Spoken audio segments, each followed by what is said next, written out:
नमस्कार, कैसे हो आप सभी। आई होप कि बहुत बढ़िया होंगे। मैं हूं आलोक वर्मा और आप सभी का स्वागत है एक बार फिर से आपके अपने यूट्यूब चैनल इंग्लिश विद आलोक पर। आज की क्लास में हम पढ़ने वाले हैं टेंस और टेंस में पढ़ने वाले हैं प्रेजेंट इंडेफिनिट टेंस। दोस्तों, इसके पहले वाली क्लास में मैं टेंस बता चुका हूं, टेंस का चरित्र चित्रण हो चुका है, टेंस कितने टाइप्स के होते हैं, उनके कितने वर्क होते हैं और हेल्पिंग वर्ब्स, ये सारी चीज़ें मैंने पढ़ा दिया है। आप जा करके पढ़ लीजिए, समझ में आ जाएगा। उसको यदि आप पढ़े रहेंगे तो और जो सारी वीडियोज टेंस से रिलेटेड आने वाली हैं उनको समझने में आपको दिक्कत नहीं होने वाली है।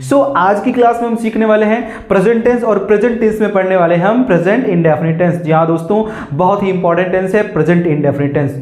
भाई ये बहुत अच्छे से समझ में आने वाला है। जो कक्षा 4 का स्टूडेंट है उसको भी समझ में आ जाएगा। जिसने अभी तक टेंस पढ़ा ही नहीं है उसके लिए स्पेशली है, उसको तो जरूर समझ में आएगा। यदि आपको कहीं भी किसी भी तरह की कंफ्यूजन रही हो ना, टेंस से रिलेटेड अगर रही हो ना, तो अब आपको नहीं होने वाली है। बस करना पड़ेगा आपको एक छोटा सा काम, वीडियो को शुरू से लेकर आखिर तक देखना पड़ेगा, पूरा समझ में आ जाएगा, इस बात की गारंटी मेरी है। ऐसे में आपको ट्रिक्स दे दूंगा कि टेंस आपको बहुत ही ज्यादा आसान लगने लगेगा। देर नहीं करते हैं, चलिए शुरू करते हैं।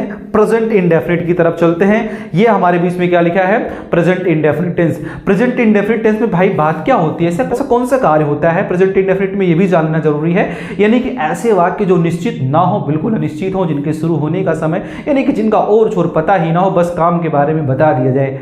ये एक बात और बोली जाए कि जो आपकी आदतें हैं, वर्तमान की आदतें हैं, जो आपकी हैबिट है, उसके बारे में जब हम बात करते हैं तो उनको हम रखते हैं प्रेजेंट इंडेफिनिट टेंस की कैटेगरी में। जब हम वर्तमान की आदतों के बारे में बात करें तब, जैसे मैं रोज खाता हूँ, मैं रोज वहाँ नहाता हूँ, मैं वहाँ जाता हूँ, मैं रोज दौड़ता हूँ, मैं पढ़ता हूँ, ये सारी चीज़ें आप जब भी कहते हो, डेली वाली चीज़ें जब आप बोलते हो, वो प्रेजेंट इंडेफिनिट टेंस के अंतर्गत आती है। और इन टेंस की पहचान क्या है, आप हिंदी के वाक्य को देखोगे तो सबसे आखिर में आपको ता है, ती हैं, ते हैं जैसे शब्द आपको दिखाई दें तब आप तुरंत जान लीजिए कि यह वाक्य कौन से टेंस का है, प्रेजेंट इंडेफिनिट टेंस का है। तो ये रही इसकी पहचान। और हेल्पिंग वर्ब बहुत इंपॉर्टेंट है। हेल्पिंग वर्ब यदि आपको नहीं आता है तो आप नहीं बता पाओगे भैया ये किकरे घरे से आए हैं। भाई जाहिर सी बात है, आप कहीं किसी के यहाँ जाते हो, अपना परिचय देते हो, अपना नाम बताते हो, अपनी फैमिली या अपने माता पिता का नाम बताते हो, तो अगले को समझ में आ जाता है कि ये आया हुआ बच्चा उन्हीं के घर से है। अगर टेंस में आप हेल्पिंग वर्ब्स नहीं बता पाओगे तो मालूम कैसे चलेगा ये टेंस आया, मतलब ये वाक्य आया कहां से है।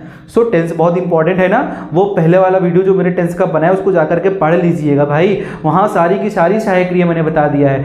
अभी इस पे चलते हैं। प्रेजेंट इंडेफिनिट की पहचान क्या होती है, मुख्य क्रिया के साथ ता है, ती है, ते हैं इत्यादि जैसे शब्द आपको जब देखने को मिले तब जान लीजिए कि वो वाक्य प्रेजेंट इंडेफिनिट टेंस का है। और अंग्रेजी में पहचान उसकी हेल्पिंग वर्ब्स डू और डज है। जब भी आपको अंग्रेजी में डू और डज देखने को मिल जाए तब आप तुरंत समझ लीजिए कि वह प्रेजेंट इंडेफिनिट टेंस का है। और साथ ही साथ जब वाक्य अफर्मेटिव होता है तो वहां पे डू और डज नहीं दिखता है दोस्तों, इस बात का विशेष ध्यान दीजिएगा।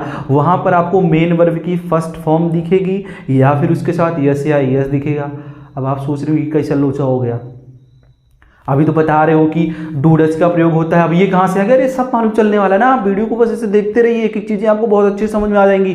ठीक, जब हम किसी टेंस को ट्रांसलेशन की तरफ ले जाते हैं तो सेंटेंस से जाते हैं और उन सेंटेंसेज में को 3 तरह से रखते हैं, अफर्मेटिव, निगेटिव, इंट्रोगेटिव। और इंट्रोगेटिव में यस या नो टाइप का हम सेंटेंस देखते हैं, WS टाइप का देखते हैं, और उसके बाद इंट्रोगेटिव, निगेटिव देखते हैं। मतलब कि इंट्रोगेटिव सेंटेंस में 3 तरह के वाक्य आपको देखने को मिलेंगे। और जो आज हम आपको समझाने वाले हैं एकदम विस्तार से, बहुत अच्छे से जो बताने वाले हैं, वो है अफर्मेटिव सेंटेंसेस यानी कि सकारात्मक वाक्य। अब ये सकारात्मक वाक्य क्या होता है भाई, ऐसे वाक्य जिनमें नहीं का प्रयोग न हो, यानी कि आपको नॉट ना दिखे और क्वेश्चन मार्क ना लगा हो। ऐसे वाक्य जिनमें नॉट का प्रयोग न हो और आखिर में क्वेश्चन मार्क न लगा हो, तो वही वाक्य आपके क्या होते हैं, एकदम सकारात्मक वाक्य होते हैं। नॉट लग जाएगा तो नेगेटिव हो जाएगा, अगर क्वेश्चन मार्क लग जाएगा तो इंट्रोगेटिव हो जाएगा। तो इसके लिए हमें करना क्या पड़ेगा, इन दोनों को हटा देना है। जब दोनों हट जाएंगे तो वाक्य कैसा हो जाएगा, आपका अफर्मेटिव हो जाएगा। आई होप की चीजें आपको समझ में आ रही होंगी। ये 3 तरह के सेंटेंसेज हम देखने वाले हैं। सबसे पहले हम अफर्मेटिव सेंटेंस कवर करेंगे, जिसका स्ट्रक्चर कुछ ये है। देखिए स्ट्रक्चर यानी पैटर्न बहुत इंपॉर्टेंट है। पैटर्न को यदि आपने समझ लिया तो टेंस को आपने समझ लिया, ट्रांसलेशन को आपने फतेह कर लिया।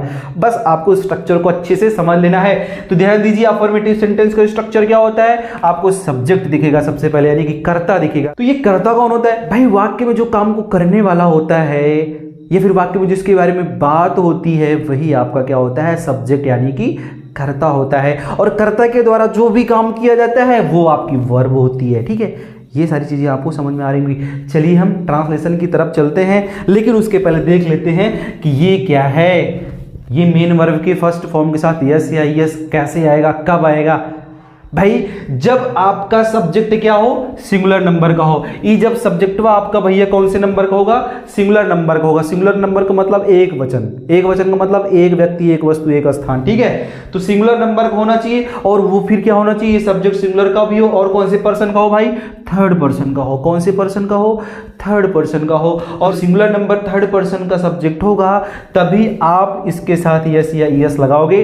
जब ये subject singular number third person का होगा यानी कि ही, सी, इट और नाम में से कोई एक लिखा होगा यहाँ सब्जेक्ट के रूप में, तो जब भी आप मेन वर्ब की फर्स्ट फॉर्म लगाओगे उसके साथ यस या यस छोड़ दोगे चुपके से। लेकिन जब सिंगुलर नंबर थर्ड पर्सन नहीं रहेगा, मतलब थर्ड पर्सन भूल जाओ नहीं है, तब समझ लीजिए वहां पे यस यस नहीं लगेगा, सिर्फ मेन वर्ब की फर्स्ट फॉर्म आएगी। इनको छोड़ दीजिए, जो बचते हैं उसके बाद फिर मेन वर्ब की फर्स्ट फॉर्म ही आएगी, यस यस का प्रयोग नहीं होगा। तो चलिए ट्रांसलेशन की तरफ चलते हैं। सबसे पहले लिखा है मैं अंग्रेजी पढ़ता हूं। कौन अंग्रेजी पढ़ता है, मैं का मतलब क्या हुआ, आई, तो आई हो गया। उसके बाद और एक चीज, हाँ बच्चों को थोड़ा वर्ब निकालने में दिक्कत होती है। वर्ब निकालने के लिए भाई वाक्यों की पहचान ता, ती, ते इत्यादि है ना, इसी के पहलवा एकदम जो शब्द लिखा होता है ना वही वर्ब होती है। जैसे ताहूं, क्या ताहूं, पढ़ता हूं, क्या ताहूं, पढ़ता हूं, तो क्या हो जाएगा, आई रीड इंग्लिश। क्या हो जाएगा, आई रीड इंग्लिश। समझ में आया। दूसरा वह जाता है, कौन जाता है, वो हो जाता है। अब गोज, अब यहाँ पे ईएस क्यों लगा है, क्योंकि ये सिंगुलर नंबर थर्ड पर्सन है। यहाँ पे देखो ही लिखा है, इसी के साथ यस एस का प्रयोग होगा। नेक्स्ट वह यहाँ रोज आता है। कौन यहाँ रोज आता है, वह, इसका मतलब ही आता है, कम्स, ही के साथ yes S, he comes here. कब आता है, डेली आता है। तो ये सेंटेंस आपका रेडी है। नेक्स्ट देखते हैं, तेल पानी पर तैरता है। ये जो पानी है उसके ऊपर तेल डाल दो, देखो तैरेगा। अंदाज के बताना, मुझे एक्सपेरिमेंट कर लेना घर पे। जो पानी है उसके ऊपर तेल डालना, तो तेल देखो ऊपर ऊपरी सतह पर रहेगा। ठीक है, तो कैसे सब्जेक्ट कौन है, ऑयल। और तैरने की अंग्रेजी क्या होगी, फ्लो। अब यहाँ पे फ्लोट्स हो जाएगा। क्या हो जाएगा, फ्लोट्स हो जाएगा। क्यों हो जाएगा, क्योंकि ये जो सिंगुलर नंबर थर्ड पर्सन है, ऑयल फ्लोट्स किस पर तैरता है, पानी। पानी एक सतह हो जाएगी, वो उसके पहले क्या लगेगा, प्रीपोजिशन ऑन, और फिर आ जाएगा आपका क्या, वाटर। हो गया ना, oil floats on water. Next क्या लिखा है, सूर्य पूर्व में उगता है, तो सूर्य के पहले क्या लगेगा, द सन। और उगने की अंग्रेजी क्या होगी, राइजेज। कहाँ उगता है भाई, इन द ईस्ट। ठीक है, ये वाला सेंटेंस, हम ईश्वर पे विश्वास करते हैं। कौन ईश्वर पे विश्वास करता है, हम ही नहीं, सब लोग करते हैं, हम सभी करते हैं ईश्वर पे भरोसा। सो क्या होगा, बी, विश्वास करने की अंग्रेजी क्या होगी, बिलीव। बी बिलीव, आगे क्या लिखा जाएगा, इन गॉड। तो ये रहा आपका प्रेजेंट इंडेफिनिट का अफर्मेटिव वाक्य। ऐसे ही आपको चिन्ह करना, जब आपको अफर्मेटिव सेंटेंसेस देखने को मिले तो अफर्मेटिव सेंटेंसेस में मेन वर्ब की फर्स्ट फॉर्म के साथ यस या यस का प्रयोग होता है। और किन सब्जेक्ट के साथ होता है, सिंगुलर नंबर थर्ड पर्सन वाले, यानी कि ही, सी, इट और किसी के नाम के साथ। आई होप कि यह आपको अच्छे से समझ में आ गया होगा। दोस्तों यदि आपको ये वीडियो अच्छा लगा है तो यार लाइक कर दीजिएगा, दोस्तों को शेयर करिए, और आपने वीडियो को पूरा वॉच किया है इसका बहुत बहुत धन्यवाद। मिलते हैं नेक्स्ट वीडियो में। All the very best.